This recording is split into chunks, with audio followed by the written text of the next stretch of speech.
The obstacle to progress, that's what he called me, just before HR slid the termination letter across the glass table. The words hit harder than the silence that followed. Cold, rehearsed, corporate betrayal dressed in courtesy and legal precision. I didn't argue, I didn't beg. I just nodded once, gathered my things, and left. He thought I was finished. He didn't know that every critical piece of data, every code, transaction log, and backup key was already in my possession. For 3 years, I'd built that company's digital backbone. And for 3 years, I watched him climb, using my work, my designs, my late nights to prop up his fragile empire.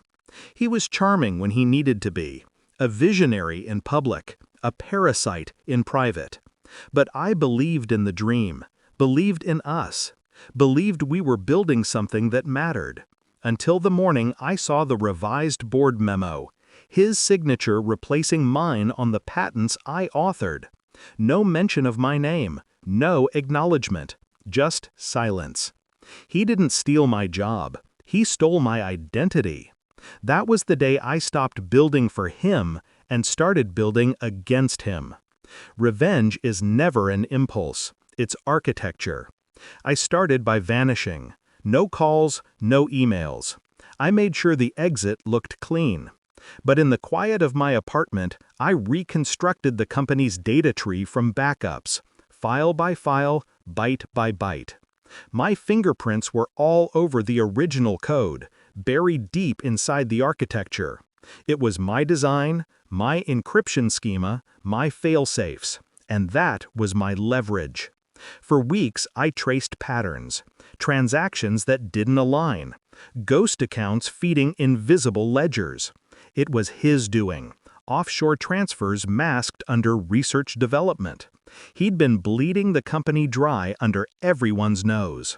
I documented everything, time-stamped, encrypted, redundant copies hidden in cloud fragments only I could reassemble.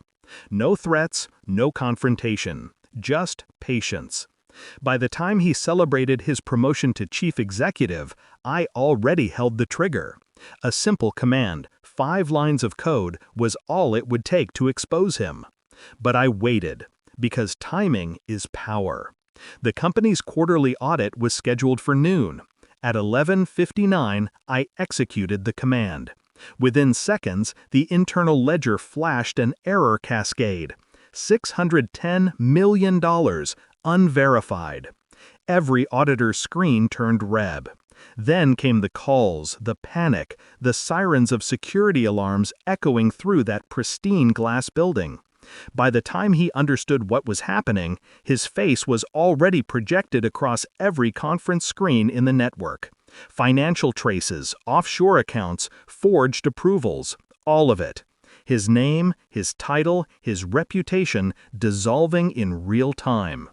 10 minutes later, his name vanished from the corporate roster, just a blank space where he once stood. The board didn't even look surprised. They'd suspected for months. They just needed proof, something undeniable, and I gave it to them. Anonymously, of course. That's the beauty of building the system that destroys you. You never see where the cracks start forming.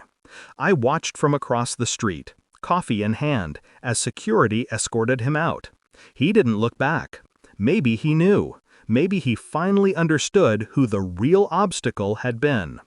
A part of me expected satisfaction, fireworks, vindication. But what I felt was colder, precise, like the closing of a door. Later that night, the company issued a press release. Leadership restructuring due to internal irregularities. Polite words for a public execution. My inbox flooded with old colleagues reaching out, offering sympathy, gossip, or cautious admiration. I ignored them all. I wasn't after glory. I was after equilibrium. People think revenge is about rage. It's not. It's about clarity, removing the noise until all that's left is truth. He called me an obstacle, but obstacles don't block progress. They define its direction. Without resistance, there's no movement. Without betrayal, there's no awakening. He mistook silence for weakness. He mistook patience for surrender. He forgot that I was the architect of the system he stood on. And architects never destroy, they redesign. Now the company thrives again, leaner, cleaner, under new management. My name still doesn't appear in any press release, and that's fine. I don't need credit. I have control. Somewhere he's probably rewriting his story, telling himself he was sabotaged, that he was the victim of a conspiracy. Let him. Truth doesn't need witnesses. I still keep one artifact from that time, his final email to HR, CCing me accidentally. She's become an obstacle to progress. Remove her quietly. Quietly. I smile every time I read it. Because in the end, I did exactly that. Removed him quietly.